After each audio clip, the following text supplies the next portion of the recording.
मित्रांनो नमस्कार, जय महाराष्ट्र। मुंबईतून मोठी बातमी सध्या शिवसेनेच्या संदर्भात आणि मनसेच्या संदर्भात, तसेच एकनाथ शिंदेंच्या शिवसेनेच्या संदर्भातील महत्त्वाची बातमी। राज ठाकरेंची सणसणीत चपराक, शिंदेगडाला सर्वात मोठा धक्का। ठाकरेंनी शिंदेगडाला सर्वात दिलाय मोठा धक्का। बघूया मित्रांनो मुंबईत काय घडतंय।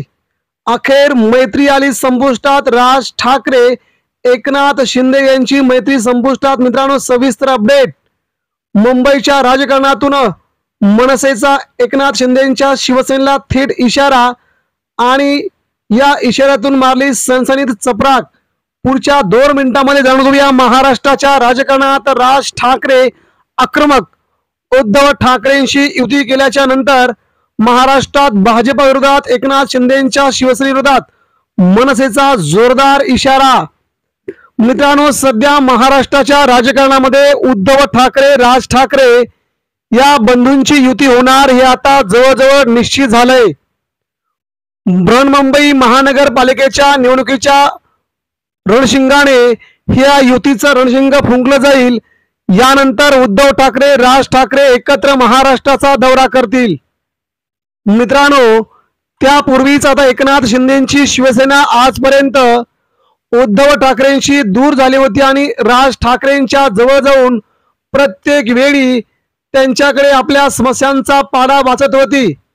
जरी एका ठाकरेपासून आपण दूर झालो तरी राज ठाकरे आपल्या जवळ आहेत याचा अभिमान शिंदेगडातील नेत्यांना, आमदारांना आणि एकनाथ शिंदेंना खुद्द होता।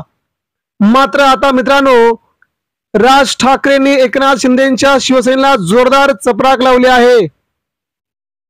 राज ठाकरे यांच्या म्हणण्यानुसार उद्धव ठाकरे यांची शिवसेना हीच खरी शिवसेना असल्याचं सर्वात मोठं वक्तव्य राज ठाकरे यांनी केलंय।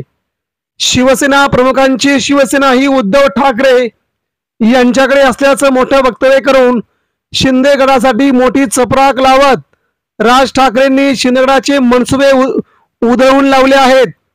त्यांनी पुढे देखील म्हटलंय की महाराष्ट्राच्या राजकारणामध्ये एकच शिवसेना आहे, ती शिवसेना प्रमुखांची उद्धव ठाकरेंची। त्यामुळे आता शिवतीर्थावर शिंदेगडाचे दरवाजे आता कायमचे बंद झालेत। उद्धव ठाकरे यांच्या विरोधात शिंदेगडाचे मंत्री असतील, एकनाथ शिंदे असतील, राज ठाकरे यांच्याकडे जाऊन त्यांच्या तक्रारी करत होते।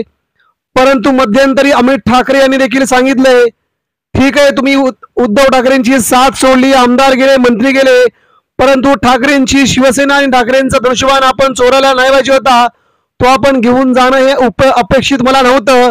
ती सगळ्यात मोठी एकनाथ शिंदेंची चूक होती आणि आता याला देखील राज ठाकरेंनी दुजोरा दिलाय।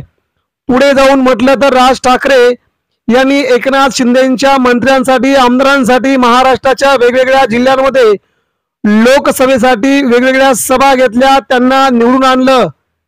नवे तर कल्याण डोंबिवली या महानगरपालिका क्षेत्रामध्ये देखील राज ठाकरेंच्या विविध सभा घेऊन श्रीकांत शिंदेंना जिंकून आणण्यात राज ठाकरेंचा खूप मोठा वाटा होता।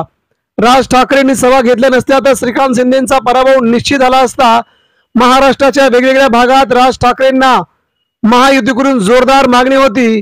मात्र त्यानंतर मुंबईमध्ये जेव्हा राज ठाकरे यांचे सुपुत्र अमित ठाकरे विधानसभेच्या निवडणुकीमध्ये उतरले तेव्हा मात्र सदा सरवणकर यांना अर्ज मागे घेण्यास एकनाथ शिंदे यांनी लावलं नाही किंवा त्यांनी अर्ज कोणत्याही परिस्थितीमध्ये मागे घेणार नाही असं सांगितलं। त्यावेळेस एकनाथ शिंदे यांनी राज ठाकरेंना धोका दिला असं राज ठाकरेंचं म्हणणं आहे। ठाकरे परिवारातील एखादा व्यक्ती निवडणुकीला उभा राहतो आणि निवडणुकीमध्ये पराभव होतो ही इतिहासातली पहिली गोष्ट होती। तेव्हा एकनाथ शिंदे यांनी जर सांगितलं असतं की त्यांनी माघार घ्यावी, परंतु तिथे माघार घेतली नाही। ठाकरेंना पराभवाचा दणका एकनाथ शिंदेंच्या शिवसेनेमुळे बसलाय हे आता राज ठाकरेंना जवळजवळ मनाशी त्यांचा निश्चय झालाय। यामुळे एकनाथ शिंदेंच्या शिवसेनेला आता शिवतीर्थावरची दरवाजे बंदच, परंतु राजकारणा जागेवरती मैत्रीच्या जागेवरती आता सगळं संपुष्टात असं म्हटलं जातंय। मैत्री गेली, राजकारणही गेलं, अशा प्रकारचा थेट इशारा राज ठाकरे यांच्या वतीने, शिवसेनेच्या वतीने एकनाथ शिंदे यांना दिल्यामुळे आता शिंदेगडात मोठी खळबळ उडाली आहे। आता राज ठाकरे दूर गेले, उद्धव ठाकरे देखील दूर गेले। आगामी काही 15 दिवसांमध्ये शिवसेना पक्षही जाणार, चिन्हही जाणार. मग पुन्हा ठाकरे बंधूंशिवाय पर्याय नसल्याचं काही आमदारांना, मंत्र्यांना वाटू लागले. त्यामुळे राज ठाकरेंनी दिलेला इशारा आता एकनाथ शिंदेच्या शिवसेनेला खूप महागात पडू शकतोय. अशामुळे ही आता मैत्रीही गेली, अशा प्रकारचं वक्तव्य राज ठाकरेंच्या शिवसेनेकडून शिंदेगडावरती जोरदार प्रहार करत वक्तव्य केले जात आहेत. त्यामुळे आगामी काळामध्ये उद्धव ठाकरे यांची शिवसेना शिंदेगडाला महाराष्ट्राच्या राजकारणामध्ये पराभूत केल्याशिवाय राहणार नाही, असं देखील राज ठाकरे यांचं म्हणणं आहे. त्यामुळे मुंबईतील आपल्या मुलाचा पराभवाचा वचपा काढण्यासाठी आगामी काळामध्ये एकनाथ शिंदेची शिवसेना कशी संपेल किंवा कशी ती संपूर्णपणे उद्धव ठाकरेंकडे येईल, यासाठीच मनसे प्रयत्न करत असल्याचं मनसेकडून सांगण्यात येत आहे. यामुळे उद्धव ठाकरे, राज ठाकरे बंधूंचा एक फायदा ठाकरे बंधूंना झालाच, परंतु इकडे मात्र एकनाथ शिंदेना तोटाच तोटा आता सहन करावं लागतंय. मैत्री देखील गेली आणि एक ठाकरे आपल्या जवळ तेही देखील गेले. अशा प्रकारे महाराष्ट्राच्या राजकारणामध्ये शिंदेगडाची आता उतरती काळा सुरू झाली असून आगामी काळात देखील त्यांच्या राजकारणाची सर्वात मोठी राजकीय खेळी करून उद्धव ठाकरे यांचा पक्ष आपल्या ताब्यात घेतील, अशी शक्यता सध्या निर्माण झाली आहे. मित्रांनो, आपल्याला काय वाटतंय? राज ठाकरेंनी घेतलेली महत्वाची भूमिका आपल्याला कशी वाटते? राज ठाकरेंनी शिंदे सेनेला लावलेला टोला आणि त्यांनी राजकारणाच्या बाहेर जाऊन राजकारण करणं योग्य नसल्याचं म्हटलंय. आपल्या प्रतिक्रिया